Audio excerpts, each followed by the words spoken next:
Clay Travis is the founder of Outkick with Fox Sports, and he's with us on the JohnstonRVCenter.com hotline. What's up, Clay? How are you? I'm doing well. How are y'all? Doing great. Thanks a lot. Clay will be in our fair city this weekend for the launch of the USFL. Look, it's not the NFL. It's not college football. It's brand new. We don't even know what it's going to be. What is your level of excitement for spring football? I think it's I think it's going to be fairly entertaining. I think it'll be intriguing to see how exactly it shakes out. Look, I mean, we're kind of in that region of the sports calendar where if you're a big NBA fan, okay, I think that's kind of a tiny minority of sports fans. If you're a big Major League Baseball fan, again, okay, but you're still dealing with April and May baseball when it's fun maybe to pay attention, but it's hard to really get much of a gauge on how the season is going to go. So I've always thought that spring football could make sense. I know that Fox has done a good job putting together all of the details to make this USFL a reality. And now the question will be, how exactly is it going to be received by the general public, and what's the quality of the football going to be? I think in general, the time frame is not a bad one, right? Because I think this is a fairly weak part of the American sports calendar. Did I hear you reaching for your Fox script there to read that after Brown asked the question? No, I mean, I haven't been given any script at all. I mean, I've been a longtime guy who's sent out tweets saying the spring makes sense for college football. I think the question is, do you have guys that are playing at a high enough level that they could potentially move on and become NFL guys? And I do think, back in the day when the World League existed and they played overseas in Europe, there are a lot of quarterbacks that I think could use live action opportunity. And if I'm not mistaken, I think Kurt Warner and some other guys came out of the World League being able to get out there on the field and just get used to the speed of the game on some level. And I think that's probably going to come to play. We'll see how it goes. I mean, for Birmingham, this is probably as close to pro football as you guys are ever going to get. I think the majority of us. Have you watched Alabama play? Have you watched the Crimson Tide? Yeah. By the way, we just they're good. The Vanderbilt offensive crushed by NFL. Yes, I know. I don't know if you saw Vanderbilt offensive lineman just transferred to Alabama. That's his equivalent of probably being drafted. I mean, that's true. Yes, I'm sure he's really excited about that. Clay, I think we all like wagering on football more than anything else. But this weekend, would you rather wager on the USFL or the NBA playoffs?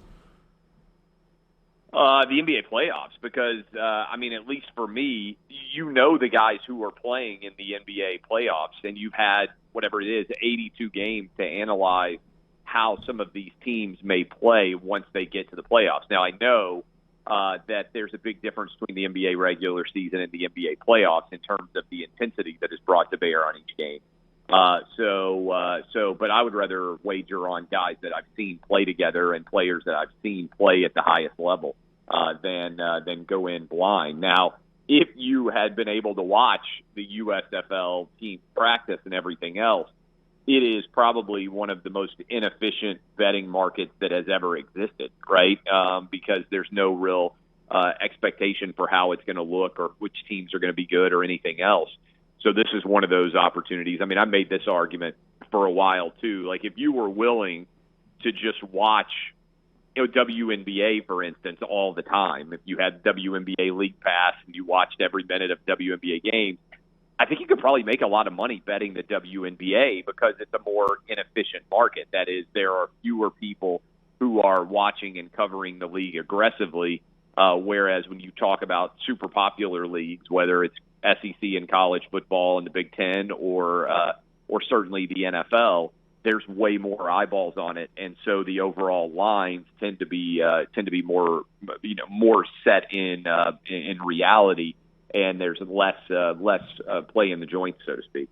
By the way, from what Clay was talking about, not only Kurt Warner, but Super Bowl champion Brad Johnson, John Kitna, Jake Delhomme, who I think won a Super Bowl as well, and Kelly Holcomb, all quarterbacks in the World League of American Football at one point back in the day. So it was a great transition from quarterback to some success in the NFL. Clay Travis is with us on the JohnsonRVCenter.com hotline. You know, we're at that weird point in the college football calendar where, you know, a lot of meaningful practices are going on and coaches are getting a lot of airtime either on about their spring games or just interviews to fill up some stories. One of those, Chris Lowe and Dabo Swinney. Are you surprised, Dabo being a sort of a cutting-edge guy when it comes to facilities and building that Clemson program, that he is still holding to this mindset of not wanting to embrace transfer portal and name, image, and likeness? The name, image, and likeness a little bit. Transfer portal, I can see how it would be way more efficient in recruiting to go out and sell the idea of, which I read all of his comments, his basic argument is if guys are transferring, that means we're doing a bad job of recruiting. Because if we do a good job of recruiting, then the guys that we recruit should be here 4 or 5 years, and they should be the backbone of our program. And so I can see how that would be attractive to a mom or dad or grandma or grandpa or whoever you're sitting down with to pitch them on why your son should come to their program. Because I don't think anybody wants to be in this, at least from a parent perspective. I think you like the idea of your kid going to a school, it being the right choice for him, and you're not constantly having to think about him going somewhere else. So I kind of looked at that as a recruiting pitch that's going to get back, and it's probably something that he's using to say, hey, I'm not going to be the kind of guy who cuts and runs on your kid if he's a freshman and he's developing a little bit slower than we anticipate. That doesn't mean that, basically, that doesn't mean that we're going to cut and run on it. And I would think that would be very effective for parents who may be able to otherwise look around and see, oh, hey, this coach is going to, if you recruit over my son, not even from a recruiting perspective, but just from a, hey, if there's an available transfer portal player. I also think, again, and I've been on this for a while, I think that college football is in trouble with the combination of NIL and unlimited transfer, first opportunity transfer, by which I mean I just think you have basically perpetual free agency. And I don't think that that's great with college football at the same time that you have the ability for NIL to come on the horizon here and on the landscape. So, and what I mean by that is you could have a freshman who gets paid a lot of money to go to a school and then outperforms maybe what it was expected, and he puts himself back in the transfer portal and puts himself basically back up for an NIL deal as a sophomore. And I don't think that's good for college football. I mean, and even every other sport has basically decided that you don't have perpetual free agency for players kind of anywhere, and that's because some method of stability for a team I think is important. Clay, you've been called a lot, but have you ever been called a member of the dictatorship of terrorist Russia? I saw. Well, I mean, I think that was the first time. Was that Keith Olbermann? Or yeah. How would you describe your relationship with the former ESPN anchor? First of all, I think it's amazing. As a kid who used to wake up and put on SportsCenter in the morning and eat my cereal before I would go to school and watch Dan Patrick and Keith Olbermann and catch up with whatever happened the night before, like I would imagine a lot of people listening or watching right now did, who are around my age. If you had told me that one day, I would be the lead in to Dan Patrick on radio, which I was, and even crazier that Keith Olbermann would be regularly sending tweets to me where he's angry about things that I've done, I would have told you that you were, absolutely crazy. But I don't know. I mean, it's weird to me that you have to be all in on something. And let me explain what I mean. Evidently, that guy was upset because they were running an interview that I had done where I said that biological men should not compete against women in women's sports. And that was well received, evidently, on a Russian show, and they were sharing it in Russia. And, I mean, my point is, okay, so they agree with my opinion there. I mean, I wish that Russia had not invaded Ukraine, but there are probably things that Russians and I agree on, such as men and women shouldn't compete against each other in athletics, right?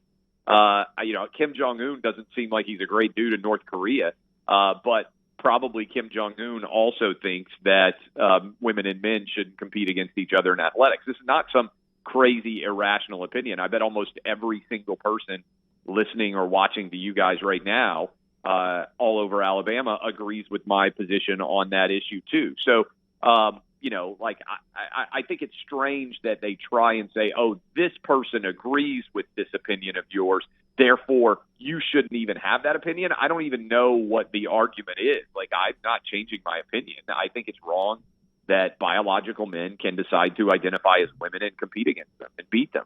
And that opinion's not going to change whether Russians agree with it or North Koreans or the Chinese or Australians or New Zealanders, for that matter.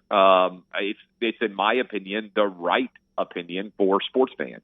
So whatever. I mean, it's funny to me that that's a criticism, that they agree with that particular opinion of mine. Have you ever met Olbermann? Have you two ever even met? I don't think so. Yeah. I think I would remember if I had I would him, imagine. No, I don't believe we've ever met. Okay. He's not mad at you, Clay. He's just disappointed. I mean, unfortunately, I think he's certifiably insane. And I think his Twitter account regularly reflects that that's the case. I think Donald Trump broke his brain. And I think that broke a lot of people's brain. Yes, Clay Travis. We'll see you Saturday, buddy. Founder of Outkick. Enjoy your trip to our fair right, city, see Clay. y'all. Thank you. Clay with us on the JohnstonRVCenter.com hotline, JohnstonRVCenter.com.